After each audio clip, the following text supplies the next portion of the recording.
Le dimanche 6 juin 2021 restera une date historique pour le basketball ivoirien. En effet, c'est ce jour-là que la Côte d'Ivoire a vécu son premier All-Star Game.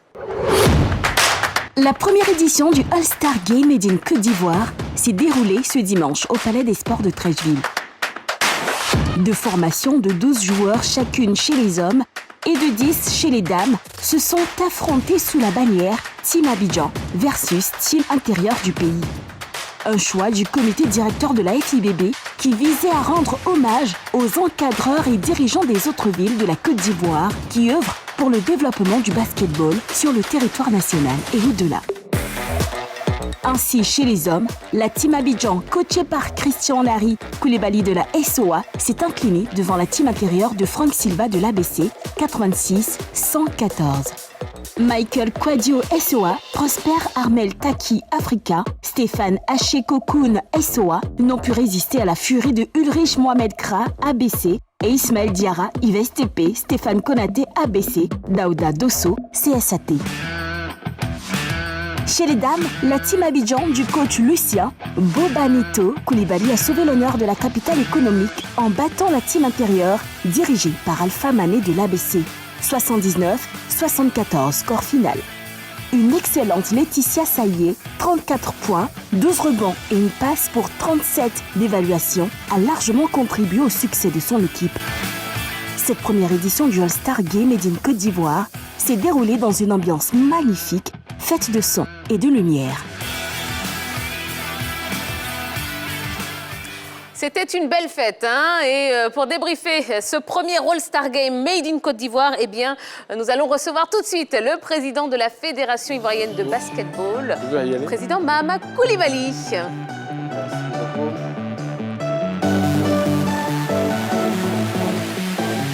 Bonsoir, Président. Bonsoir. Comment allez-vous? Ça va très bien, merci beaucoup. Bon, ben, on est content de vous recevoir une énième fois sur ce plateau. C'est votre maison hein, ici. Hein? Merci. Merci. Alors, Président, vous êtes rentré il n'y a pas longtemps du Rwanda. C'est ça. Comment ça s'est passé? Très bien passé. Je pense que c'était un rendez-vous à ne pas manquer. On a été honoré d'avoir eu un Ivoirien qui s'est retrouvé en finale et qui a remporté la première édition de la balle. Solo Diabaté. On a eu aussi la chance d'avoir hérité d'une bonne poule, acceptable. Et on a eu la chance également de rencontrer pas mal de personnes par rapport à notre projet, de faire de la Côte d'Ivoire une grande nation de basketball et d'aller très loin au regard de nos objectifs. Bon, justement, parlons de cette poule. Elle est quand même, on dit que c'est la poule la plus relevée. Vous êtes d'accord ou pas? Parce que vous dites une poule acceptable, mais non, honnêtement. Honnêtement, je pense que toutes les poules se valent. Et il n'y a pas de petite équipe aujourd'hui. On est heureux, pourquoi on dit qu'on est heureux d'hériter du Nigeria, parce que c'est la plus grande équipe. C'est ça, c'est un gros morceau quand même. Je pourrais dire du monde actuellement en Afrique, parce que le Nigeria, c'est un contingent de minimum 8 joueurs NBA et qui à chaque génération se change. Donc vous voyez, vous avez affaire à une équipe de cette qualité. Et si vous voulez aller loin et que vous jouez face à cette équipe-là, c'est un bon challenge. Parce qu'on est assez ambitieux, on veut aller loin et on est heureux d'avoir le Nigeria pour nous évaluer et préparer nos armes pour la suite de la compétition. Voilà. Président, au-delà du Nigeria, on a le Kenya quand même qui, pour sa qualification, a réussi à battre l'Angola. C'est ça. Son dernier match. Oui. Et le Mali aussi, qui est aujourd'hui peut-être une nation montante en ce qui concerne le basketball. Est-ce que cela n'est pas un peu... on ne peut pas considérer comme une poule difficile pour cette équipe de la Côte d'Ivoire? Oui, je n'ai pas dit que c'est une poule facile. Hein. J'ai dit que c'est une bonne poule parce que toutes les poules sont également difficiles. Vous avez le Sénégal, le Cameroun dans une poule. Vous avez la Tunisie et l'Égypte dans une autre poule. On n'a pas de poule facile aujourd'hui. La compétition, il faut bien se préparer et être à la hauteur de son ambition. C'est vrai, le Kenya a battu l'Angola en phase éliminatoire, on y était. C'est pour dire que c'est relevé, mais la Côte d'Ivoire a une certaine maturité et saura vraiment tenir sa place dans cette compétition. Et on ne va pas, en étant super confiant, réaliste, mais on va travailler afin de mériter la place qui doit être la nôtre. Un président, à cette compétition de la balle, il n'y avait pas de club ivoirien représenté, à part Solo Diabaté. Mais comment on peut expliquer l'absence de la Côte d'Ivoire au niveau des clubs à cette compétition très importante? Écoutez, on est passé par des éliminatoires. On a perdu le match sur un détail. Bon, je n'étais pas encore président, mais dans tous les cas, on était supporter de cette équipe-là. C'est juste la compétition, c'est juste la malchance. Et puis, je pense que ce n'est pas une défaillance du basketball ivoirien, c'est la compétition. Je pense que maintenant, on va s'armer mieux avec un championnat relevé et forcément, avec des ambitions relevées des différents dirigeants de clubs, je pense que l'avenir est radieux pour qu'on puisse participer à cette compétition internationale. Et sachez que la balle a surpris en termes de qualité l'ensemble des clubs. Donc, ça a été un cadeau pour certains clubs qui ont été invités. Donc, il ne faut pas du tout qu'on tire à boulet rouge sur la Côte d'Ivoire pour cela. Il y a des pays qui ont été invités du fait du choix de ce qu'on appelle des franchises. Ils n'ont pas plus de mérite que la Côte d'Ivoire. Nous, on est passé par des éliminatoires alors qu'on est 5e au niveau africain. Donc, logiquement, on aurait pu être ce qu'on appelle des franchises. Bien sûr. Les franchises, c'est les choix automatiques de certains pays du fait de la qualité du basketball dans leur région. Donc, je pense que c'est la malchance. Et puis, l'avenir, il faut regarder l'avenir avec beaucoup d'optimisme. Et c'est pour ça qu'on est là. Mais au vu de ce qui s'est passé pendant cette balle, vous vous donnez combien de temps pour qu'une équipe ivoirienne puisse prétendre à y participer? Voilà, sincèrement, je pense que le champion de ce championnat de Côte d'Ivoire sera la balle. Inch'Allah. On mettra tous les moyens pour que la meilleure équipe de Côte d'Ivoire soit à la balle. Vous constatez déjà ces équipes de Côte d'Ivoire qui n'ont pas attendu le président de la fédération de basketball pour pouvoir se renforcer avec des Américains, des expatriés. Tout ça est lié à l'ambition commune de tous les acteurs du basketball pour représenter dignement la Côte d'Ivoire. Et il n'y a pas de raison qu'on y soit. J'y étais, j'ai vu, je viens de faire le compte rendu au club. Je pense qu'on va s'armer ensemble pour être à la balle. Et on va être même plus ambitieux pour se retrouver dans le carré d'as, voire gagner cette balle-là, certainement, parce que je pense que les clubs ont cette ambition-là. Et mieux, on rêve, on le dit, dans 2 ans, voire dans 4 ans, d'organiser éventuellement on est une compétition de balle en Côte d'Ivoire. Tout dépendra de l'accompagnement de l'État de Côte d'Ivoire dans notre projet qui est assez ambitieux. D'accord, très bien. Bon, alors parlons maintenant de ce premier All-Star Game Made in Côte d'Ivoire qui s'est achevé donc ce dimanche. Quel sentiment vous anime aujourd'hui? Satisfaction. On a été surpris sincèrement de l'engouement qui a dépassé nos espérances. Donc quelque part, il faut être heureux de tout ce travail qui a été fait tout doucement pour arriver à cette consécration. Ce n'est pas terminé, mais je pense que pour une première édition, il faut féliciter toute l'équipe qui a travaillé à la réussite de cet événement-là. Et on a été vraiment surpris, mais heureusement qu'on avait une équipe qui était prête à relever les défis en termes d'organisation. Et tout le monde a joué les jeux, les joueurs, les organisateurs, les encadreurs. Vraiment, c'était sympathique. Évidemment, ce n'est pas parfait à 100%, mais on peut être fier du niveau de professionnalisme qui a été relevé dans cette organisation. D'accord. Au-delà des satisfactions, déjà, comment est venue l'idée même de créer cette All-Star Game Made in Côte d'Ivoire? Écoutez, on a décidé de célébrer l'excellence. Et l'excellence se célèbre par une fête aux excellents. Donc, c'est un peu ça le All-Star. Et il fallait le faire à une période où les équipes ont assez joué, se sont mesurées l'une à l'autre. Et aujourd'hui, il fallait célébrer. C'est surtout la célébration de l'excellence. C'était le break du championnat. Et si vous y étiez, on a profité pour rendre hommage, pour célébrer les meilleurs du championnat la première phase du championnat. Et c'était l'occasion pour nous, à partir des bases statistiques de la saison régulière, la saison régulière, de montrer à l'ensemble du public ivoirien qui sont ces stars d'aujourd'hui et de demain. Et donc, c'était ça. L'enjeu, vraiment, c'était la célébration de l'excellence. Président, vous parlez de défis relevés qui étaient de l'organisation, tout et tout, ça c'est une bonne satisfaction. Et une autre satisfaction, sûrement, celui du public, avec la mobilisation qu'il y a eu, l'engouement. C'était quoi la stratégie de communication pour drainer du monde du côté du Palais des Sports? Bon, on a multiplié les canaux de communication déjà pour arriver à mobiliser. D'abord, le digital a été un élément fondamental. Les invitations de qualité, l'engagement des joueurs qui étaient célébrés, qui avaient réussi à mobiliser des proches à ce spectacle, et toute une communication globale. Également, merci aux médias, parce que je pense qu'on a travaillé avec tout le monde, et évidemment, les réseaux sociaux ont été efficaces. Et je pense qu'il y avait une promesse on attendait de voir qu'est-ce qu'on était capable de faire. Et puis, je pense que le public a adhéré. Absolument. Ouais. D'accord. Dites-le, la 3 était partenaire aussi. Oui, évidemment. La 3, il faut reconnaître, je l'ai dit, peut-être il faut le dire, hein, la 3 est partenaire depuis le début. La présence de la 3 et qui pousse les joueurs à être un peu plus au niveau des enjeux, parce que c'est un spectacle. Oui. Et je pense qu'au niveau médiatisation, on est même du média, donc forcément, naturellement, il faut user de ce qu'on sait faire pour arriver à ce résultat de qualité. Très bien. Alors, lors de ce All-Star Game, il y avait Team Abidjan face à la team de l'intérieur du pays. C'est ça. D'accord, qui se sont affrontés donc, aussi bien chez les hommes que chez les dames. C'est ça. Est-ce que la team intérieure du pays était composée uniquement de joueurs de l'intérieur du pays? Prési. Non. En fait, c'est... Vous savez, quand même, quand vous prenez la team de l'intérieur du pays symbolisée par Stéphane Konaté, il vient quand même de Korogo.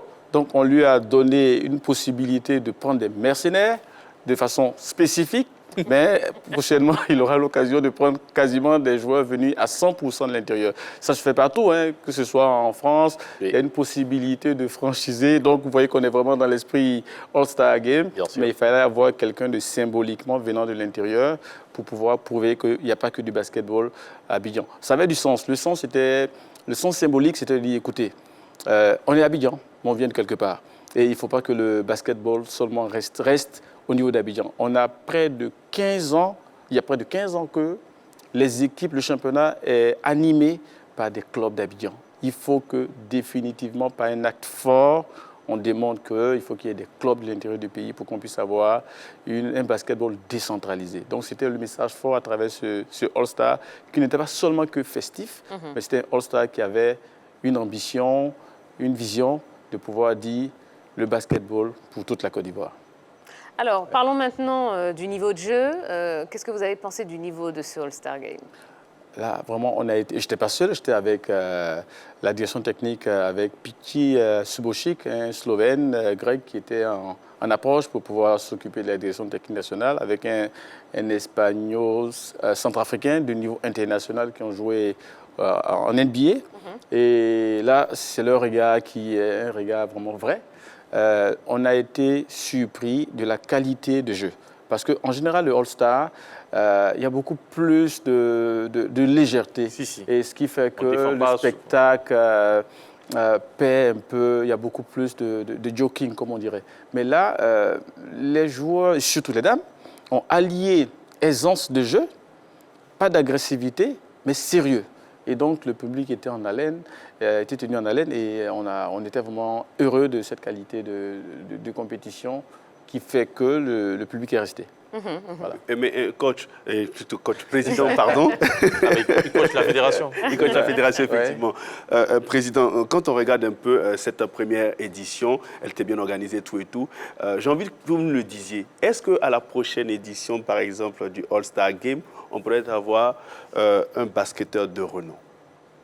Oui, évidemment. Vous nous donnez de belles pistes pour bien rendre l'événement un peu plus événementiel. Naturellement, vous savez, moi je suis un peu comme les basketteurs eux-mêmes. On aime les challenges. Si on a tel niveau, il faut qu'on passe à un autre niveau. Donc soyez-en sûrs que peut-être qu'on aura le Palais des Sports fait à peu près 3200 places. On a 2200 gradins, à peu près 1100 places. Soyez sûrs peut-être que les 3200 places vont être complètement occupées. Donc je crois qu'on fera une édition meilleure que celle-là pour arriver à un certain niveau qui permettra d'avoir des people. Voilà, c'est ça le All-Star aussi. Il faudrait que toutes les stars du monde public, du monde culturel, du monde sportif se retrouvent là et qu'on puisse avoir des salons avec tout ce qu'il y a comme paillettes et tout ça pour qu'on puisse dire, écoutez, en Afrique, après les États-Unis, voici la Côte d'Ivoire. Comment? Après les États-Unis, il y a la Côte d'Ivoire. Il y a la Côte d'Ivoire, Oui, exactement. absolument. Voilà. Bon, vous y pensez quand même, vous travaillez déjà dessus sur Oui, la prochaine édition? bien sûr qu'on y travaille déjà. Après cette première édition qui a été un succès, il ne faudrait pas que ce soit quelque chose qui est arrivé par opportunité ou même par chance. Il faut être sérieux, il faut préparer longtemps à l'avance et puis il faut à minima maintenir cette qualité parce qu'il faut avoir un peu d'humilité. Quand vous avez réussi quelque chose, il ne faut pas croire qu'on va forcément le réussir si on ne se met pas à travailler pour atteindre ce minimum de qualité. Mais soyez-en rassurés, l'année prochaine, ce sera encore meilleur. C'est tout ce qu'on souhaite. Alors, Prési, parlons rapidement, il nous reste quelques minutes à peine. On va parler rapidement du championnat, du championnat national. On vient de terminer la saison régulière. Là, dans quelques jours, on va commencer les playoffs. Déjà, comment vous avez trouvé cette saison régulière? On a été vraiment heureux d'avoir pu mener jusqu'à bout le programme parce que ce n'est pas évident de faire 22 matchs pour les hommes, 21 matchs pour les dames dans une période difficile de coronavirus. Le niveau a été relevé. On est vraiment heureux de cette première phase-là et je pense que dès le samedi, le vendredi, les playoffs vont démarrer et avec encore une qualité de spectacle, d'autant plus que les clubs sont renforcés avec des Américains, des Africains de qualité. Et vraiment, on est content de ce travail qui a été fait et on est rassuré de la suite de la compétition afin de pouvoir vraiment fidéliser durablement nos spectateurs et nos téléspectateurs. Très bien. Alors justement, que nous réserve la FIBB pour ces playoffs? La FIBB réserve à tout le monde un show à la dimension du All-Star que vous avez vu. Mais on préfère vous dire en même temps que pour les phases finales, on va demander aux uns et aux autres de payer quand même quelque chose parce qu'on n'a pas assez de place. Et donc, vu que le spectacle prend de l'engouement, nous, on a besoin de bien s'organiser, de bien...